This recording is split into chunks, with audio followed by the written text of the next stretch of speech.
Agent interferes with viral nucleic acid replication கேட்குறாங்க.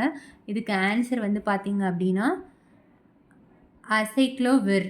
அடுத்து டிகாக்சின் அப்படின்னா கார்டியக் கிளைகோசைடிக். அப்புறம் வந்து மாஸ்பியர் வந்து எது வந்து கரெக்ட் இல்லைன்னு கேட்குறாங்க. Fe2+ கிவ் சைனைட் வந்து 2 பீக்ஸ் கொடுக்கும். இதே வந்து 3+ வந்து 1 பீக்குன்னு சொல்கிறாங்க. அதுதான் தப்பு. அதுக்கடுத்து நாட் சூட்டபிள் ஃபார் நியூக்ளியர் ஃபிஷன்னா இது வந்து ஈவனாக இருக்குது மாஸ் நம்பரு. ஸோ இதுதான் வந்து நாட் சூட்டபிள். மற்றது மூணும் பாருங்கள் 35, 33, 39 இது வந்து ஆடாக இருக்குது. ஸோ இதோட வந்து ஏபி 2013 கொஷின் பேப்பர் வந்து முடியுது. எல்லோரும் வந்து நீங்கள் வந்து இந்த கொஷின் பேப்பர்ஸில் உள்ள முக்கியமான ஹிண்ட்ஸ் எல்லாம் நோட் பண்ணி வச்சுட்டு ரெகுலராக படிச்சுட்டே இருங்க. ஏதாவது ஹோம்ஒர்க்கில் சின்ன சின்ன கொஷின் தான் கேட்குறேன், அதுக்கு வந்து கமெண்ட் பண்ணுங்கள்.